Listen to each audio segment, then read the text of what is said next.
মাত্র জুমে recording record করা শুরু করো, কারণ হচ্ছে এটা রেকর্ডিং ক্লাস। মাসুদ, যে জিনিসটা হচ্ছে কথা, এটার আইডি আর পাসওয়ার্ডটাও খাতায় লিখে রাখবা, ডেটটা সহকারে আজকে। ঠিক আছে বাবা?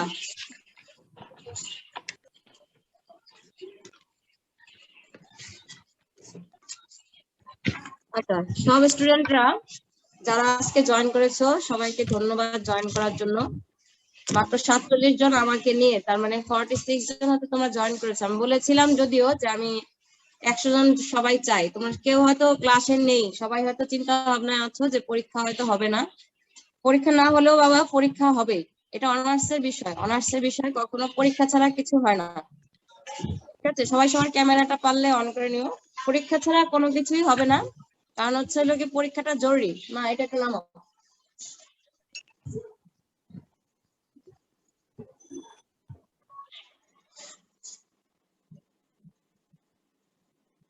পরীক্ষাটা জরুরি এই কারণে বাবা যে পরীক্ষার বিষয়ে সবাইকে আমাদেরকে সজাগ হতে হবে। আর এই যে পরীক্ষা না হলে কিন্তু তোমাদের নিজেদের জাস্টিফাই হবে না, মানে তোমরা নিজেরা কখনোই নিজেদের বলতে পারবে না কোনো ভালো জায়গায় গিয়ে যে হ্যাঁ আমরা জাস্টিফাই হয়ে তারপরে আসছি। আর জাস্টিফাই মানে আমাদের পরীক্ষা, তাও আমি বলবো না। কিন্তু আমাদের কিন্তু এখনো অনার্সের জাস্টিফাই হিসাবে আমরা এক্সামটাকে ধরে থাকি। ক্লাস, তোমরা জানো সবাই ক্লাসের যে অ্যাটেন্ডেন্স সেটা আমরা কিন্তু ধরি। তো এবার যেহেতু এই পরিস্থিতিতে ক্লাসের অ্যাটেন্ডেন্সটা ছিল না, আমরা জানি, কিন্তু এই বিষয়টা কিন্তু আমরা সবাই রাখবো। যারা যারা জুমে মিটিং এ অ্যাটেন্ড করছো, যারা যারা আমাদের কথার জবাব দিচ্ছ, এই বিষয়গুলোকে কিন্তু আমরা সব দেখবো যে কারা কারা এখানে আছে বা কারা কারা এখানে নেই। এই বিষয়গুলো কিন্তু তোমাদের ফলো হবে বাবা, এটা টেনশন করো না যে হ্যাঁ আমাদের কিচ্ছু দেখতে পারবে না, সেটা না। সবাই একটু দয়া করে খাতা কলম নিয়ে বসো, আমি কিছু নোটস দিব, সেগুলো একটু লেখো।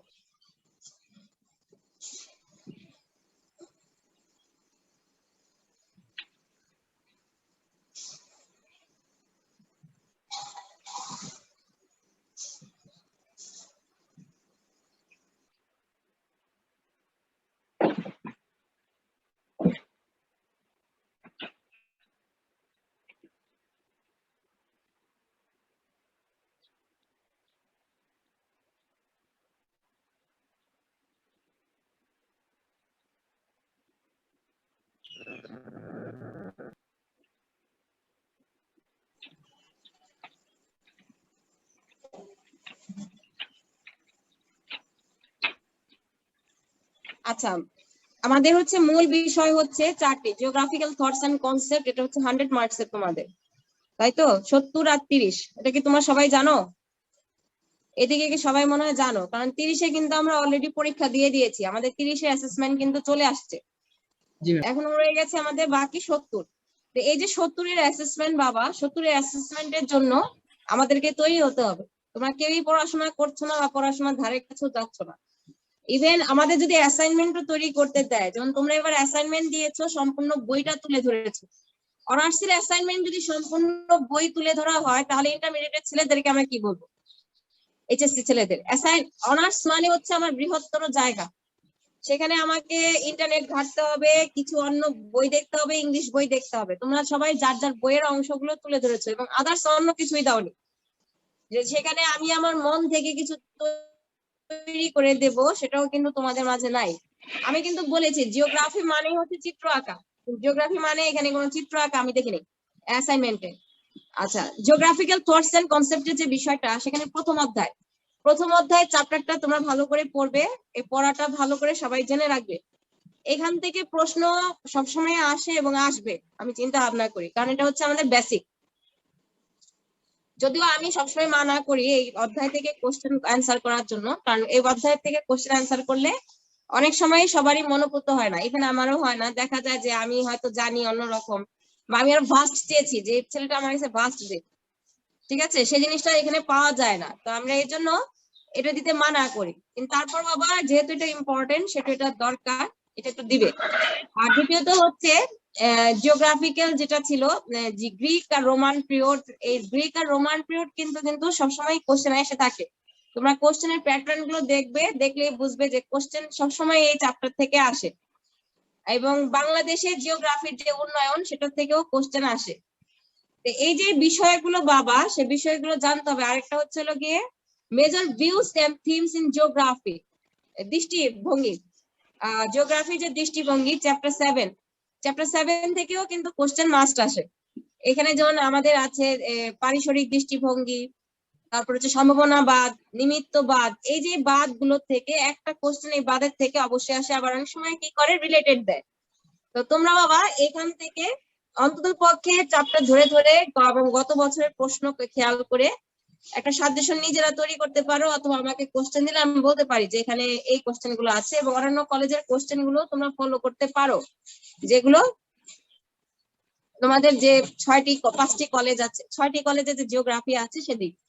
আমি কিন্তু বারে বারে বলছি সে বিষয়টা কিন্তু লক্ষ্য করবে। আমি দ্রুত বলে যাচ্ছি কারণ সময় কিন্তু কম, ফুরিয়ে যাবে বলে দেখো, মানে বন্ধ হয়ে যেতে পারে জুম।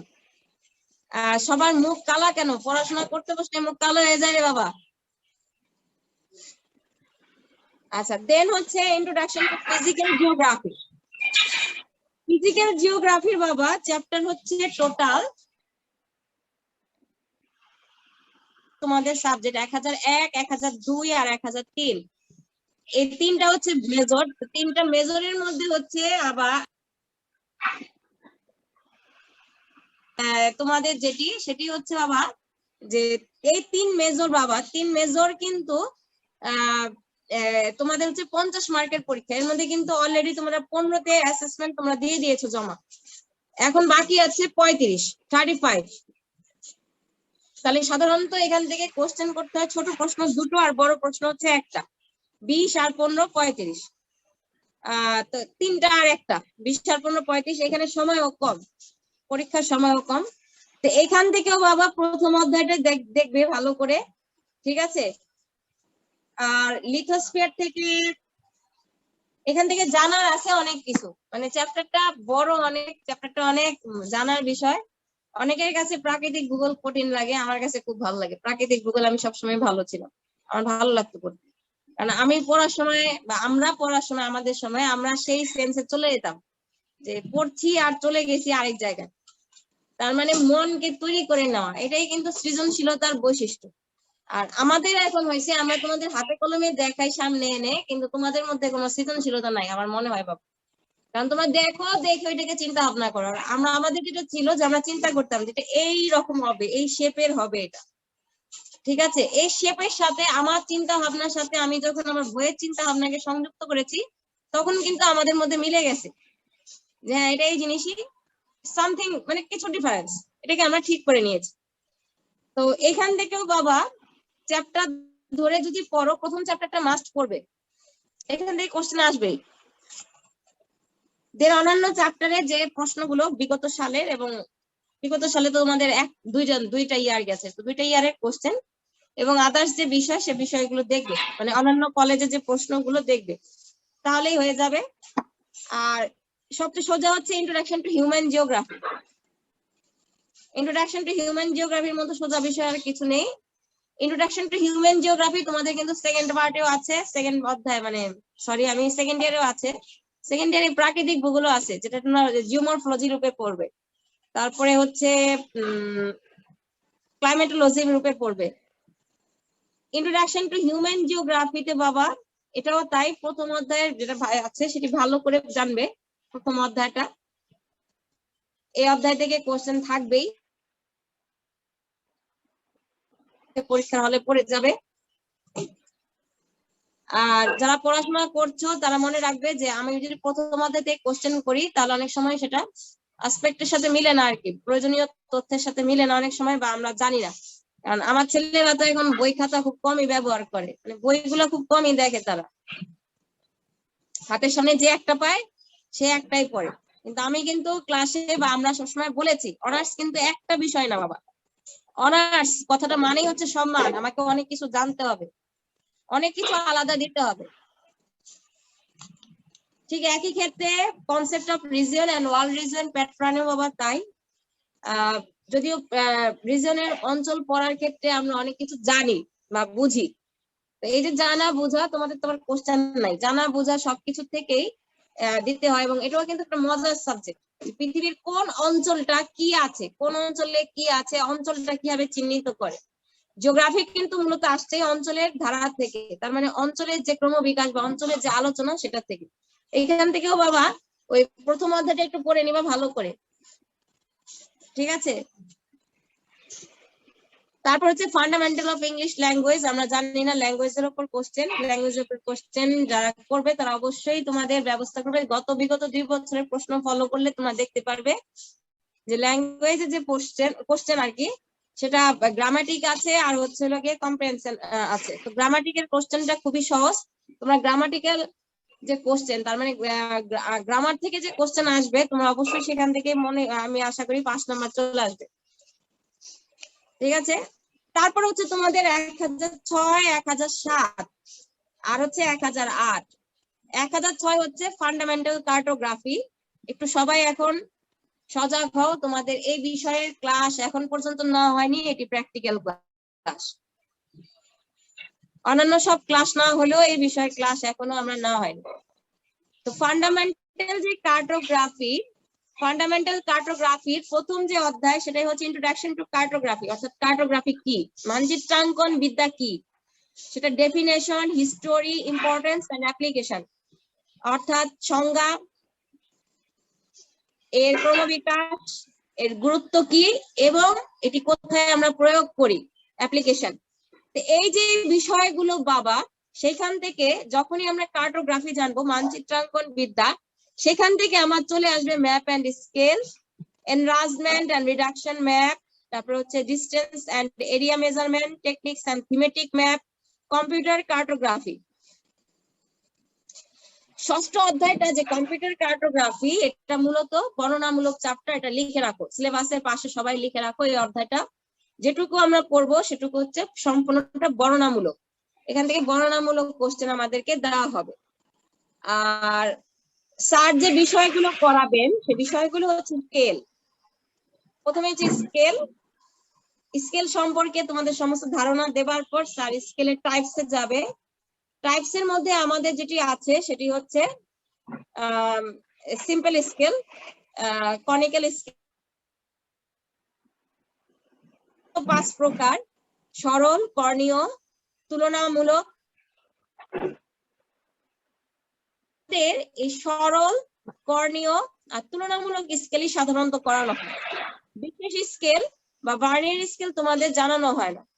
তো সরল স্কেল করায় স্যার দেখেছি, কর্ণীয় স্কেল করায়, তুলনামূলক স্কেল করায়। তুলনামূলক স্কেলের মধ্যে আমরা পদক্ষেপ, আবার হচ্ছে যেটাকে আমরা বলি সময়, তুলনা। তো এই যে স্কেল, এই স্কেল গুলো স্যারের করায়। তারপর হচ্ছে এনলার্জমেন্ট এন্ড রিডাকশন, অর্থাৎ মানচিত্রের সম্প্রসারণ করো, মানচিত্রের বড় করো, অর্থাৎ ছোট করো, অর্থাৎ মানচিত্রের বড় সংকোচন করা, মানচিত্রকে সম্প্রসারণ করা।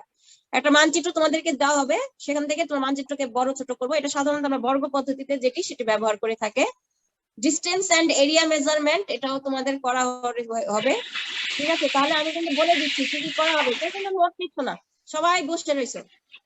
আমি কিন্তু বললাম 1 সরল স্কেল, 2 কর্ণীয় স্কেল, কি কি করাবে প্র্যাকটিক্যাল আমি বলছি। 1 সরল স্কেল, 2 কর্ণীয় স্কেল, 3 তুলনামূলক স্কেল, 4 সময়,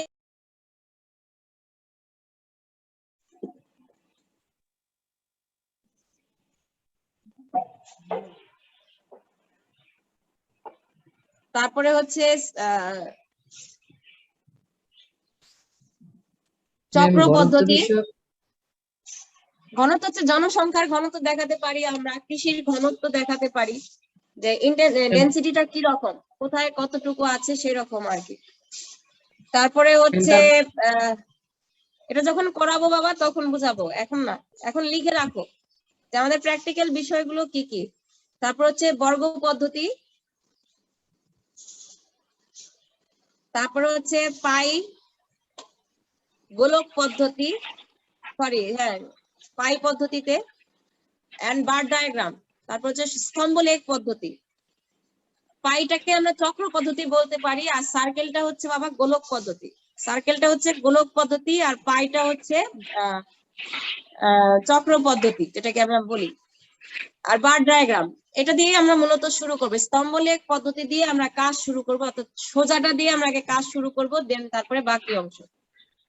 এখান থেকে মূলত কোশ্চেন হবে বাবা, যেগুলো নাকি আমাদের হাতের কলমের কাজ, সেই কাজের থেকেই কোশ্চেন হবে। যেগুলো আমরা বর্ণনামূলক সেগুলো আমরা পরে জানবো। তারপর হচ্ছে বর্গ পাই, এরপরে কি বলছেন ম্যাম? বর্গ পদ্ধতি। জি ম্যাম।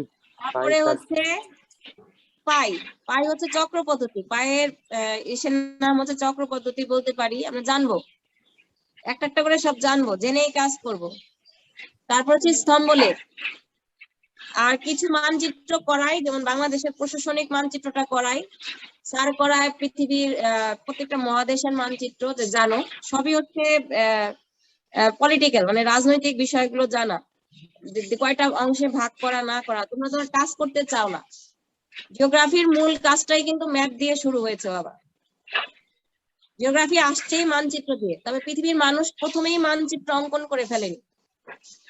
পৃথিবীর মানুষ প্রথম যেটি করেছে সেটি হচ্ছে যেখানে গিয়েছে, যে পথ দিয়ে গিয়েছে, সেই পথে সে চিত্র এঁকে রেখেছে, যে আমি যাবার পথে পাহাড় দেখেছি, সে পাহাড় এঁকে রেখেছে। আমি কিন্তু বলেছিলাম আমার এইচএসসির ক্লাসগুলো দেখার জন্য, কিন্তু তোমরা কিন্তু তা দেখো নাই। তোমাদের সব টাকা হবে বাবা, আমি এভাবেই বলতেছি, সব টাকা হবে, কিন্তু পড়াশোনার ক্ষেত্রে তোমাদের টাকা পয়সা নাই। জানার আগ্রহ আমার ছেলেদের মাঝে নাই। আমার ছেলে বলতে আমি হোল ওভারঅল বলতেছি যে শিক্ষার বিষয়ে আমাদের ছেলে মেয়েদের কোনো আগ্রহ নাই, যদি আমরা আগ্রহ ঘটাতে পারি না আর কি। আমরা তো আসলে বোকা ছিলাম, আর আমাদের ছেলে মেয়েরা এখন অনেক চালাক বেশি।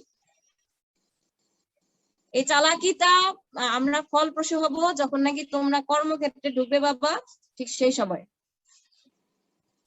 তোমরাই বুঝতে পারবে যে তোমরা কতটুকু পরিমাণ সেখানে চালাকি করেছো, কতটুকু পরিমাণ গাফলতামি করেছো, যে আমি কিছুই জানি না।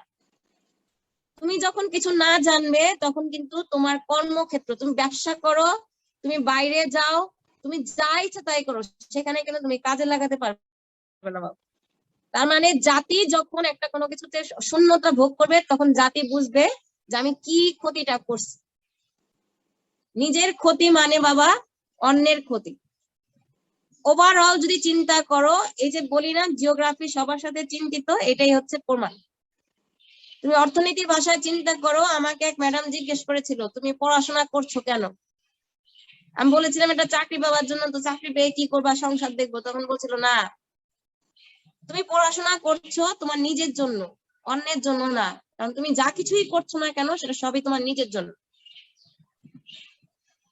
তো এই যে বিষয়গুলো বাবা, অর্থনৈতিক বিষয়গুলো বা আর্ন, মানুষের আর্ন করার থেকে তো ধারণা থেকে সৃষ্টি হয়। তোমরা তো এখন জায়গায় জায়গায় গিয়ে জ্ঞান চর্চা করতে পারবা না, তোমাদের সেই ধারণাও নাই। ইভেন এখন যে গ্রামে আছো সবাই, গ্রামের থেকেও যে অনেক কিছু বোঝার আছে বা শিখার আছে, তোমরা কিন্তু কখনো জানবে না। তোমাদের যদি বলি, এখন অনেকেই জানবে না যে মাঠে কোন এখন কোন ফসল হবে, কোন ধান এখন মাঠে লাগাইছে, এই ধানের কি কি বৈশিষ্ট্য আছে। কারণ সবাই তোমরা কি করো, পড়াশোনা করতেছি না, ঘরে থাকবো। কিন্তু প্রকৃতি তোমাকে সবচেয়ে বড় শিক্ষা দিচ্ছে বাবা, কিন্তু তোমরা সেটা কখনোই নিচ্ছ না। আর আমাদের তো তোমরা আদরের ধন, আগে আদরের ধন ছিল না। আগে ওই যে বাবা মা ঠিকই করতো, আমাদের পূর্ববর্তী ব্যাচরা, পূর্ববর্তী মানে মানুষেরা ঠিকই করতো, ছেড়ে দাও তাহলে বুঝবে জীবন কি জিনিস। আর সবাই এখন বসে বসে আরামে, এখন পর্যন্ত ঘুমের থেকে কেউ উঠে নাই মাত্র 53 জন আমাকে নিয়ে, তার মানে 52 জন জয়েন হয়েছে। নাকি কেউ জানো না? এনিওয়ে, তারপর হচ্ছে introduction to computer in geography and environment. এখান থেকে বাবা তোমাদের কিন্তু আমরা অলরেডি কোশ্চেন নিয়ে নিয়েছি, 20 মার্কের কিন্তু তোমাদের অ্যাসেসমেন্ট হয়ে গেছে। তোমাদের অ্যাসেসমেন্ট বাকি হচ্ছে ফান্ডামেন্টাল কার্টোগ্রাফিতে। ফান্ডামেন্টাল কার্টোগ্রাফির কিন্তু অ্যাসেসমেন্ট আমি হাতে কলমে নেব, ঠিক আছে? জুয়েব আলী জয় লেফট করে চলে গেছে। এখনো অ্যাসেসমেন্ট বাকি আছে ফান্ডামেন্টাল অফ কার্টোগ্রাফি। আর এখানে হচ্ছে introduction to computer in environment, এটা কম্পিউটারটা আমরা নিয়ে নিয়েছি অলরেডি 20 মার্কসের। এখন বাকি হচ্ছে আমাদের 30 মার্কস। 30 মার্কসের মধ্যে গত বছর 30 মার্কস ওভারঅল পরীক্ষা হয়ে গেছে, হাতে কলমে নিতে পারবে না দেখে, ঠিক আছে? এখানে 30 মার্কসের মধ্যে তোমাদের 10 মার্ক হচ্ছে একদম কম্পিউটারে বসে তোমরা কাজ দেখাবা, কম্পিউটারে বসে কাজ দেখাবা। আর বাকি 20 হচ্ছে তোমরা হাতে কলমে লিখে জানাবা যে এটা এই বিষয়। এই হচ্ছে তোমাদের মানে মার্কিংস। আর এই যে যত যা কিছু আছে একবারে 1001 থেকে 1007 পর্যন্ত যা কিছু আছে সবকিছুই তোমরা গিয়ে উগরাবা বা সবকিছুই তোমাদের মাথার থেকে নিয়ে যাবা। সেটা হচ্ছে 1008-এ। 1008-এ হচ্ছে 50 মার্ক, তার মানে 2 ক্রেডিট। এই 2 ক্রেডিটের মধ্যে বাবা তোমাদের হচ্ছে 25 and 25। 25 হচ্ছে ভাইবা, 25 হচ্ছে ফিল্ড স্টাডি। ফিল্ড স্টাডি সকালবেলা বলছিলাম যে ছেলেদের ফিল্ড স্টাডি হয় নাই, আর আমার ছেলেরা ফিল্ড স্টাডিতে গিয়ে খালি ঘুরে। তার মানে কোথায় কি আছে বা কোথায় কি জানার বিষয় সে জিনিসটা তারা নিজেরা কখনোই জানবে না। ঘুরে ওদের যে হাতে একটা খাতা কলম দেওয়া হয়, হয় পকেটে থাকে, নয় ওরা বাসে রেখে আসে। বাসে রেখে ওরা ঘুরতে থাকে, চোখ দিয়ে দেখে আসে। তারপরে যখন বলবো ক্লাসে এসে উগরাতে বা ক্লাসে জানতে চাইবো, তখন আমার ছেলেরা বলবে ভুলেই গেছি ম্যাডাম। হয়তো ইংলিশ মুভি তোমরা দেখো না, তখন ইংলিশ মুভি দেখো, ওইখানে কিন্তু পড়াশোনার ধাঁচটা আলাদা। আমাদের দেশ গরিব দেখে হয়তো আমরা পড়াশোনা এত কিছু করতে পারি না বাবা, কিন্তু ধনী দেশ কিন্তু পড়াশোনা সব হাতে কলমে। তোমাকে নিয়ে যাচ্ছে এক জায়গায়, ওই বিষয়টা তোমাকে লিখতে বলতেছে যে লেখো। এখন এখন তুমি এটার উপরে একটা অ্যাসাইনমেন্ট দিবে, এটার উপরেই কিন্তু তোমার অ্যাসেসমেন্ট। এই যে বিষয়টা বাবা, সেই বিষয়টা কিন্তু আমরা জানার জন্যই যাই, ঠিক আছে? এই ফিল্ড স্টাডি আমরা অবশ্যই যাব, যেখানেই যাই কিনা। একদিনের ট্যুর যদি হয়, যদি ঢাকা কলেজ মাঠেও হয়, তাও আমরা ফিল্ড স্টাডি করব। এই ফিল্ড স্টাডির সাথে আমাদের হচ্ছে ভাইবা বস আছে, যেটা নাকি আমরা বলি ভাইবা বোর্ড। এই ভাইবা বোর্ড 1008 পর্যন্ত, 1001 থেকে 1007 পর্যন্ত সবই তোমরা উগরাবা, সবই তোমাদের জানতে হবে। তো এখানে লিখে রাখো যে আমরা আমাদের যে বিষয়ের নাম অর্থাৎ পেপারস এর নাম, প্রত্যেকটা পেপারস 1001 থেকে 1008 পর্যন্ত পেপারস এর নাম আমরা মুখস্থ রাখবো। 1001 থেকে 1008 পর্যন্ত পেপারস এর নাম আমরা মুখস্থ রাখবো। ইভেন নন মেজর সাবজেক্টের পেপারস এর নাম। পেপারস আর সাবজেক্টের মধ্যে তফাৎ আছে। সাবজেক্ট হচ্ছে তোমার জিওগ্রাফি এন্ড এনভায়রনমেন্ট, আর সাবজেক্ট কোড হচ্ছে 32। কিন্তু আমাদের পেপার হচ্ছে কয়টা বাবা, বলতে পারবা কেউ? আমাদের পেপার কয়টা?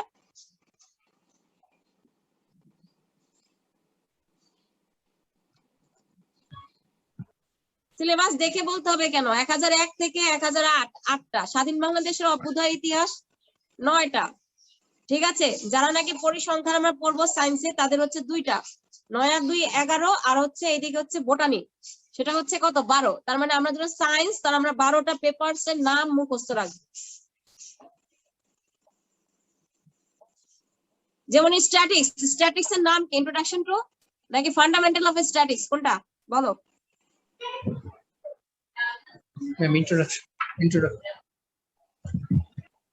ইন্ট্রোডাকশন বলতে হবে, শুধু পুরোটা বলতে হবে না। স্ট্যাটিক্স এর নামটা কি? Statistics ma'am. স্ট্যাটিস্টিক্স শুধু এটুকুই? না ম্যাম, ইন্ট্রোডাক্টরি বোটানির নাম কি বলো দেখি? বোটানির পেপারের নাম কি? Introductory botany. বোটানির পেপারের নাম কি?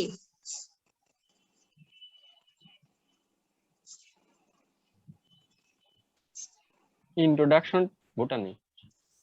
ইন্ট্রোডাকশন বোটানি না ইন্ট্রোডাক্টরি বোটানি, কোনটা? এই যে বিষয়গুলো জানো না বাবা, সেগুলো জানতে হবে। এটাই ভাইবা বোর্ড তোমার, ঠিক আছে? আর যারা নাকি আর্টস, তাদের হচ্ছে 11টা। সে একইভাবে 8 আর 1 9টা হচ্ছে আমাদের মূল সাবজেক্ট। মূল সাবজেক্টের পরে ওদের হচ্ছে অর্থনীতি আর হচ্ছে কি রাষ্ট্রবিজ্ঞান, introduction to political science and fundamentals of economics, নাকি? এই 2টা হচ্ছে তোমাদের আর্টসের সাবজেক্ট। টোটাল হচ্ছে 11টা। তোমরা অনেকে সায়েন্সের 2-4 জন দেখলাম সায়েন্সের, আমি যদিও দিয়ে দিয়েছি, তারপরে আমিও খেয়াল করে রেখি। কিন্তু তোমরা কি করছো, সায়েন্স ওয়ালারা 11টা সাবজেক্ট দিছো, এখনো একজনের ভুল আছে। তোমাদের বারে বারে বলা হয়েছে সায়েন্স যারা পড়বা তারা কিন্তু 12টা সাবজেক্ট, আর যারা আর্টসে তারা হচ্ছে 11টা সাবজেক্ট।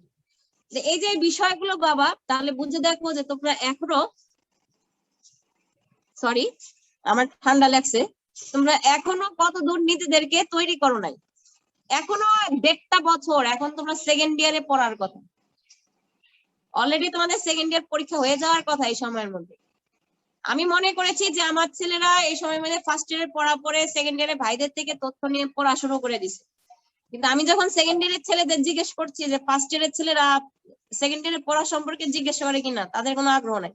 ইভেন তোমাদের ভিডিও দেখা নিয়েও বাবা আমরা বুঝতে পারতেছি আমার ছেলেরা কতটুকু পড়াশোনা করে, পড়াশোনার প্রতি আগ্রহ তাদের মোটেও নেই, সব বিষয়ে আগ্রহ আছে, অথচ তোমরা কিন্তু অল টাইম নেটে আসো, অল টাইম নেটে আসো, কিন্তু পড়াশোনায় কেউ নাই। আর আমরাও কিন্তু জানি কে কোন ক্লাস কি রকম নিচ্ছে, আমি নিজেই জানি যে আমি কোন ক্লাসটা ভালো নিয়েছি, কোন ক্লাসটা খারাপ নিয়েছি, কোন ক্লাসটা আমার ছেলেরা বুঝতেছে, কোন ক্লাসটা আমার ছেলেরা বুঝবে না। এ নিয়ে কোনো কোশ্চেন কখনো কেউ করো না, এবার আমি এই জায়গাটা বুঝি দেই।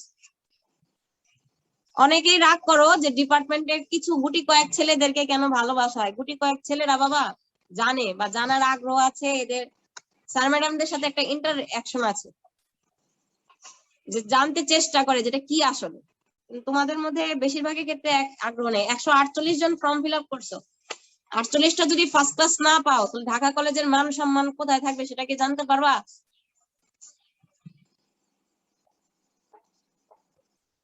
এখনো জয়েন করছো কতজন? 54 জন, আমি এক, তার মানে 53 জন। পড়াশোনার বিষয়ে কোনো আগ্রহী নেই। আর স্যার ম্যাডাম তো উল্টাপাল্টা কথা বলা আছে, কোনো ভিডিও দেখে কমেন্টস করো উল্টাপাল্টা। সো কল্ড টিচার, কত বড় শব্দ তোমাদের কাছে এটা, সো কল্ড টিচার।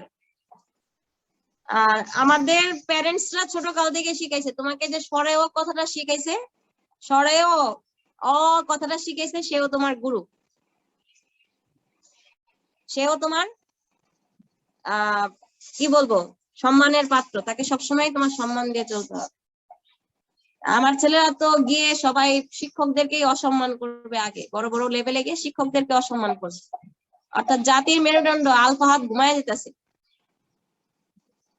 আল ফাহাদ,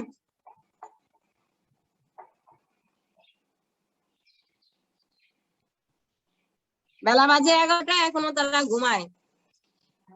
এই জাতির কাছে আমি কি আশা করব আর? সারা রাত জেগে নেট দেখে যদি পড়াশোনাও করতো তাতেও কাজ হইতো। আল ফাহাদ ঘুমায়, এখনো তার চোখ ঢুলুঢুলু করতেছে। তো যাই হোক, একটা মিটিং এ একটা উচ্চ পদস্থ কর্মকর্তা কইছিল, মাস্টার সাহেবরে আমার এখনো অনেক ভালো লাগে। বাবা আমি আশা করি আমার ছেলেরা যেন এরকম শব্দ কখনো উচ্চারণ না করে, অন্তত পক্ষে সবাইকে যেন সম্মান দিয়ে কথা বলে। বাবা সম্মান দেওয়াটা সবচেয়ে বড় বিষয়, যেখানেই যাও, বড় ক্ষেত্রেই যাও, সবাই তোমার গুরু। যে তোমাকে একদিনের জন্য শিখাইছে সেও তোমার গুরু, তাকে সম্মান দাও, ঠিক আছে? আর সম্মান দেওয়াটা হচ্ছে সবচেয়ে বড় কথা, ঠিক আছে? আমরা কিন্তু সেই ওয়েস্টার্ন কালচারে নাই যে বড়দের সামনে পায়ের উপরে পা তুলে বসবো। যদিও আমার ছেলেরা বসে, পরীক্ষা হলে গিয়ে পায়ের উপরে পা তুলে বসে, এটা আমার খুব কষ্ট লাগে যে আমরা এখন ওয়েস্টার্ন কালচারে চলে যাচ্ছি। তো বাবা মার উচিত আফটার 40 ইয়ার্স এভরি স্টুডেন্টকে বা এভরি ছেলেদের বা মেয়েদেরকে বের করে দেওয়া, যা এবার নিজেটা নিজে করে খা, দেখ কেমন লাগে, যেহেতু ওয়েস্টার্ন কালচারে যাচ্ছি আমরা, তাই না? তো এই যে বাবা বিষয়গুলো, তো এই যে আমরা কার্টোগ্রাফ ফান্ডামেন্টালস, আমার ইচ্ছা হচ্ছে আমি তোমাদের প্র্যাকটিক্যাল ক্লাসটাই নেব, প্র্যাকটিক্যাল ক্লাস নিয়ে আমি কিছু তোমাদের জানাবো। স্যার যেহেতু যেটাই হোক, আমরা যদি জানি কিছু তাহলে হয়তো আমরা জানতে পারবো, আর যদি না জানি বাবা তো কিছুই জানবো না, ঠিক আছে? ক্লাসে গিয়ে বা যখনই আমরা কাজটা করবো হতভম্ব হবো, কারণ তোমাদের কিন্তু ব্রেন এখন চলছে না। এভরি স্টুডেন্টের ব্রেন কিন্তু বসে যাচ্ছে, কারণ তারা কিন্তু পড়াশোনার মধ্যে কেউ নাই। ইভেন আমি মনে করি যে আমার ছেলেরা এখন কোনো সাহিত্য দিকেও যাচ্ছে না, যে আমি সাহিত্য পড়ছি বা প্রবন্ধ পড়ছি বা কোনো গল্প পড়ছি, উপন্যাস পড়ছি, এই বিষয়টাতেও তারা নাই, আমার মনে হয় না। যারা জব করছো, হয়তো অনেকে জীবনের তাগিদে জব করছো, আবার করো, কিন্তু নিজের ব্রেন যদি পড়াশোনার মধ্যে না আনো, যখনই পড়তে যাবে তখনই কিন্তু তোমাদের সমস্যা হবে। আর তোমরা জেনে রাখো তোমাদের কোশ্চেন হয়ে গেছে, তোমাদের খোলা মাত্রই পরীক্ষা শুরু হয়ে যাবে, খোলা মাত্রই রুটিন প্রকাশ করবে, অনলি রুটিনটা প্রকাশ করা বাকি, রুটিনের ডেটটা শুধু বসায় প্রকাশ করবে, এবং সেটা 15 দিন বা 1 সপ্তাহ। আর এটা কিন্তু রুল আছে যে রুটিন প্রকাশ হওয়ার 1 সপ্তাহের মধ্যে পরীক্ষা আমি নিতে পারবো, একদিন পরে না, 1 সপ্তাহ আমি সময় দিয়ে আমি নিতে পারবো আর কি। আর সবচেয়ে ইম্পর্টেন্ট যে কথাটি সেটি হচ্ছে যা কিছুই পড়বে সব বড় প্রশ্ন রূপে পড়বে, খাতায় নোট করে রাখো, যা কিছুই পড়বে সব বড় প্রশ্ন রূপে পড়বে, কোনো ছোট প্রশ্ন রূপে পড়বে না। অর্থাৎ আমি যদি বড় করে পড়ি তাহলে আমি সেটাকে ছোট করে লিখতে পারবো, যদি আমি ছোট করেই পড়ি তাহলে সেটাকে কিন্তু আমি এনলার্জমেন্ট করতে গেলে আমার কিন্তু অনেক মাথা চিন্তা ভাবনা করতে হবে যে কি কি করতে হবে, এখানে কি কি আমাকে সংযুক্ত করতে হবে। যা কিছু করবো সব বড় করে। যেমন তোমরা যদি দেখো রিসেন্টলি আমি তোমাদের না সেকেন্ড ইয়ারের জন্য ম্যালথাসের একটা প্রশ্ন দিয়েছি, ম্যালথাসের ওভার পপুলেশন। আলামিন, ম্যালথাসের আমি কিন্তু এখানে বসছি ক্লাসে, ম্যালথাসের যে প্রবলেম অফ ওভার পপুলেশন সেটাকে কিন্তু আমি অনেক বড় করেছি, কিন্তু আসলে কিন্তু মূল পড়াটা কিন্তু খুবই ছোট। বড় করার কারণ হচ্ছে আমি বড় করে জানছি, কিন্তু যখনই আমি পড়বো তখন সেটাকে বা ছোট করতে হলে এখন কিন্তু আমি বুঝতে পারবো যে কোনটা কোনটা আমি বাদ দিয়ে দিব এখান থেকে, যেটা কিনা আমার অপ্রয়োজনীয় বিষয়গুলো আমি এখান থেকে বাদ দিয়ে দিব। যেমন সবার শেষে বলেছি আমি সমালোচনা বলেছি, উপকারিতা অপকারিতা বলেছি, তা আমি শুধু সমালোচনা দিব, উপকারিতার অপকারিতা সেখানে টানবো না। ঠিক আছে, আমি মূল বিষয় থেকে সেখান থেকে আমি সমস্ত যেগুলো নাকি সূচি, সেই সূচিগুলি তার মানে যে ডায়াগ্রাম গুলো, সব ডায়াগ্রাম গুলো আমি দেখাবো। কিন্তু আমি কিন্তু প্রথমে তার পরিচয় দিছি, সে কি করছে না করছে এই বিষয়গুলো কিন্তু তখন আমার দরকার হবে না। আমি জাস্ট শুধু সেখানে লিখবো সে এত সালে তার মতবাদটা প্রকাশ করছে, আর ঘটনাটা লিখবো কোন ঘটনার উপর ভিত্তি করে, যে তার দরিদ্র তখন বেড়ে গিয়েছিল, জনসংখ্যা বৃদ্ধি হচ্ছিল, খাদ্যের অভাব দেখা দিয়েছিল, ঠিক সেই মুহূর্তে সে তার এই তথ্যটি প্রকাশ করে। আমি কিন্তু এত ভাস্ট রূপে সেটা লিখবো না। এই যে বিষয়গুলো বাবা সবসময় মনে রাখবে যে তোমরা বড় করে পড়বো, কিন্তু লেখার সময় আমি ছোট করবো, কিন্তু ছোট করে পড়লে বাবা লিখতে পারবে না। আর কাইন্ডলি আজকে হচ্ছে 20 তারিখ, তাই না? 19 তারিখ আজকে, কালকে 20, 21 তারিখে ঈদ, 21 তারিখে ঈদের পর দিনই বাবা পড়তে বসো, কোরবানিটা শেষ করো, করে পড়তে বসো।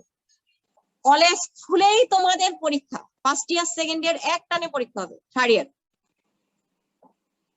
আর পরীক্ষায় বড় প্রশ্ন যদি আসে সেখানে নাম্বারিং করা থাকবে বড় প্রশ্ন হিসাবে। আমরা যদি জানাবো, সব বিষয়গুলো জানাবো, আমি এই জন্য বলছি প্রশ্ন বড় করে পড়ো, প্রশ্ন বড় করে পড়ো।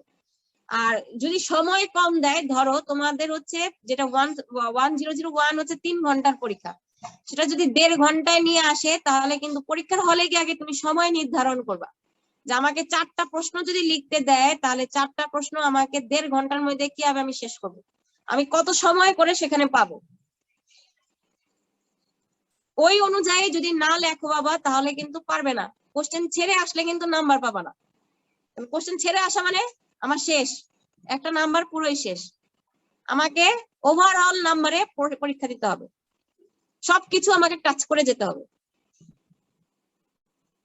আমি কথা বলতেছি কিন্তু কেউ লিখতেছো না যে বড় করে লিখতে হবে, পড়তে হবে, কেউ লেখো নাই। মানে সবাই হচ্ছে শুনতেছো, ওই যে বলছি না শিক্ষা সফরে গেলেও ঠিক একই কাজটাই করো তোমরা, সবাই দেখে, আর যখনই ক্লাসে আসে বা বলি যে বলো কি কি দেখছো, তখন বলো ভুলে গেছি। বলো তো আমরা এই সময় কোথায় ছিলাম, তখন বলো ম্যাডাম না এই সময় কই ছিলাম তা জানি না, ভুলে গেছি। ভাইবা বোর্ডে গিয়েও বলো ভুলে গেছি। এই ভুলে গেছি বা ভুলে গেছি বাবা এগুলো ত্যাগ করো এখন। সবাই বড় জায়গায় যেতে আগ্রহী ঠিকই, কিন্তু গিয়ে তো শিক্ষকদের সম্মান কখনোই করো না, কারণ শিক্ষকরা তো জাতির মেরুদণ্ড না। তোমাদের তো কেউ শিক্ষা দেয়নি, তোমরা এমনি এমনি বড় হয়ে গেছো, ক্লাস 1 থেকে বা বেবি থেকে এই পর্যন্ত এমনি এমনি বড় হয়ে গেছে। ঠিক আছে, অন্তত পক্ষে আমি আমার ছেলেদেরকে এই জিনিসটা চাই না যে তারা কাউকে সম্মান দিবে না। শিক্ষক কেন, তোমরা বড়দেরকেও সম্মান দিতে চাও না অনেকের সময়। এটুকু একটু শিখো, অন্তত পক্ষে সম্মান দেওয়া শিখো। শিক্ষার নামটাই হচ্ছে নিজের মস্তিষ্ককে, নিজের যে ভিতরে যা আছে তাকে পরিস্ফুটিত করা। নাহলে তোমার সাথে, তোমার থেকেও যে গ্রামের যে চাষা, তার সাথে কোনো সম্পর্ক নাই। যে কিনা মুখে মুখে গালিগালাজ করে, রিকশাওয়ালার সাথেও তোমার কোনো পার্থক্য থাকবে না। যে কথায় কথায় গালিগালাজ করতেছে, কথায় কথায় রাগারাগি করছে, বা তার নিজস্ব কোনো জ্ঞান মেধা নাই, রিকশা চালাইতেছে তো বা চালাইতেছে, ডান দিকে গাড়ি আছে না বা দিকে গাড়ি আছে সে তার কোনো খেয়াল নেই। আমার কথাটা বুঝতে পারছো?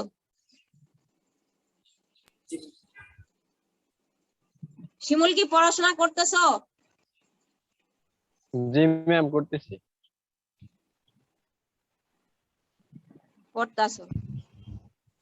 এই যে ফোরকান একটা ছবি দিছে, পায়ের উপরে পা তুলে বসে রয়েছে। আরেকজন একটা ছবি দিছে জোকারের, জোকার সিগারেট খাইতেছে। নিজের ব্যক্তিত্বকে তোমরা কিভাবে ফুটাও সেটাই বাবা দেখা যায়। তোমরা কি ভালো, কতটুকু তোমাদের ব্যক্তিত্ব, সেটা কিন্তু এখান থেকেই ভালো দেখা যায়।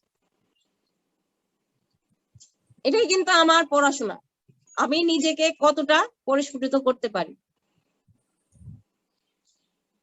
তো আজকে আমি সরি বাবা, আমি আজকে লেট করে ফেলছি। আমি ঘুমায় গেছিলাম, আবার ঘুম থেকে উঠে আবার ঘুমিয়ে পড়েছিলাম। তো শরীরটা একটু ভালো না এই কারণে। তো এই যে এই বিষয়গুলো বাবা একটু খেয়াল রাখেন। আমি আরেকটা ক্লাস নেব এবং সেই ক্লাসে আমি অলরেডি প্র্যাকটিক্যাল শুরু করে দিব। ঠিক আছে, আমি ওই ক্লাসে বর্ণনামূলক প্র্যাকটিক্যাল আগে জানাবো, তারপরে সরাসরি আমি প্র্যাকটিক্যালে চলে যাব। আর পড়াশোনা আজকে থেকে পারলে শুরু করো। যে আমাকে পড়তে হবে,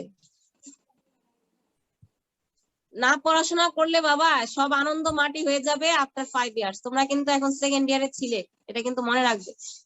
বৈশ্বিক যে পরিস্থিতি, সবারই বোঝা উচিত যে আমাকে কি করতে হবে এখন।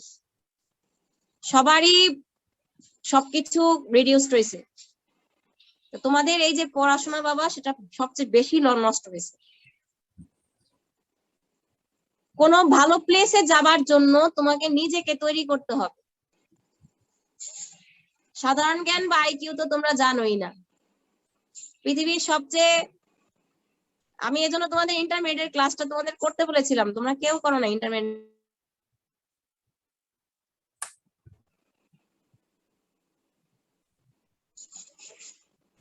ইন্টারমিডিয়েট ক্লাসগুলো দেখলে তোমরা অন্ততপক্ষে প্রাথমিক বিষয় জ্ঞানগুলো পাঠ। আর আমি তো দেখি তোমাদের সিলেবাস সম্পূর্ণই শেষ করা হয়েছে। সিলেবাসের কোনো অংশ যদি বাদ থাকে তো কাইন্ডলি একটু ওই জিনিস আগে যদি না বুঝো তো আমাকে, আমি কিন্তু বারে বারে বলেছি, ফোন দিয়ে জানতে পারো যে ম্যাডাম আমি এই বিষয়টা জানি না। আমি কিন্তু না জানলে আমি বলি, আমি পরে বলবো, আমি নিজে আগে একটু ধারণা নিয়ে নিই। তোমাদের কোনো বাবা আগ্রহ সে বিষয়ে আমি দেখছি না, একেবারেই আগ্রহ নেই। আর এখন রেকর্ড করা বন্ধ করে দাও।